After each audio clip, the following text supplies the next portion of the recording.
I want to get right down to this issue here about your business model, which is to be a conduit between diners and restaurants during a time when most of us aren't going out to eat, and many restaurants are really struggling right now to make ends meet. What are you seeing in your data and in your relationships that you have with these restaurants about their long-term future?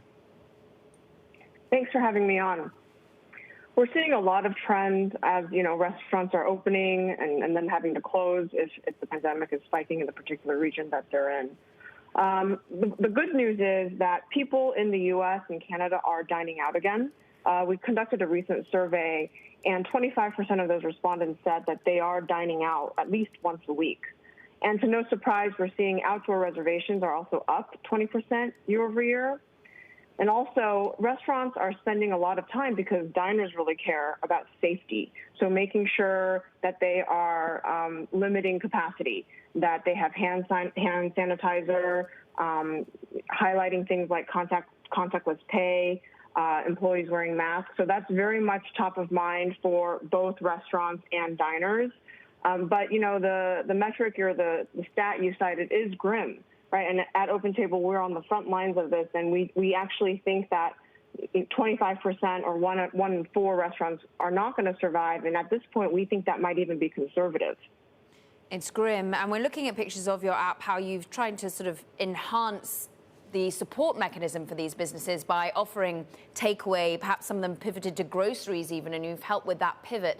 I'm interested, Debbie, also by your global presence, because how grim is it versus the rest of the world? The UK, the Chancellor of the Exchequer there, doing a lot to try and support restaurants with money off, for example, on certain nights that you dine. You're in Mexico, you're in India, you're in Australia. How is the US faring in terms of the support for its restaurants versus the rest of the world?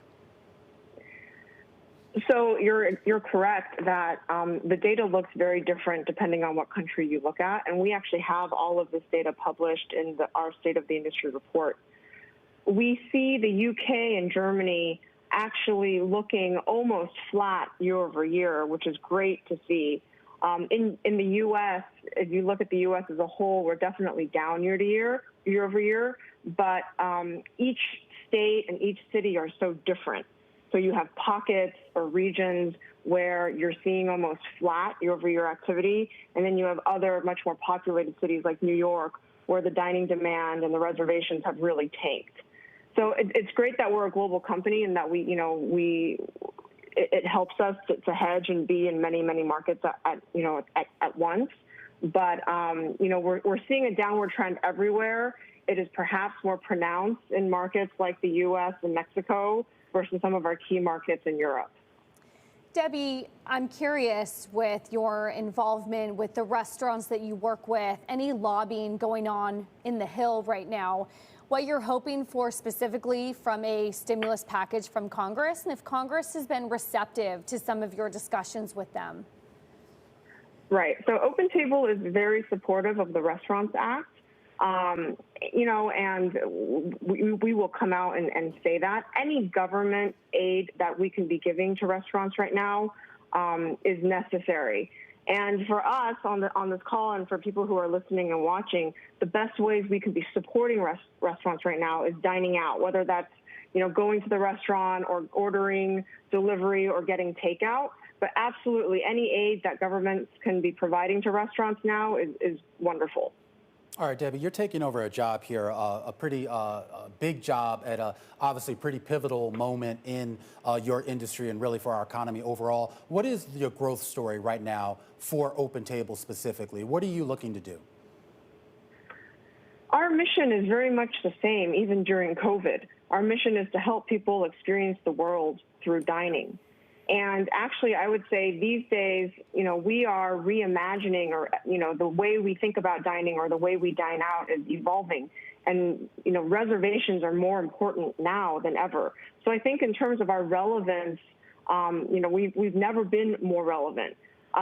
We are looking at, within restaurant tech, we know that this is going to be very much up and coming, as the pandemic rages on, right? So contactless pay or takeout or online menus or ordering, before you get to the restaurant or paying, after your meal on your app.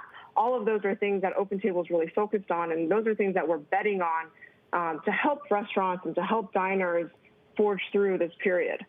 What about the competition? It was interesting. I was targeted with an ad earlier today of Google asking me to support small businesses by ordering takeout via their platform. You've also got Resi here in New York that's very prevalent. How do you situate yourself versus the competition and manage to all grow together? Yeah, we look upon competition very favorably.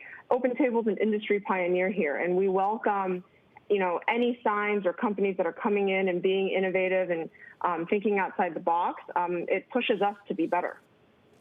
Debbie, I just want to sort of end on a diversity note. We're in a moment at this time where we're looking to increase diversity, not only in the corporate level, in the boardrooms as well. And you're a new CEO, also in the middle of a pandemic, which I can imagine how difficult that must be. How has it been like, not only coming into this new role in the middle of one of the toughest recessions we've had, but also being a diverse member of the team? It's been really wonderful so far. Family, I guess, for the last 11 years prior to OpenTable was at Kayak. And it's always been a company that's really fostered talent, been a meritocracy. And so I've felt very supported, throughout my career here. And I couldn't be more excited to helm, OpenTable and, our company's efforts going forward. So I'm really excited. And I always tell my husband and anyone who will listen to me, representation matters. And so, I'm thrilled that I can do my part in that.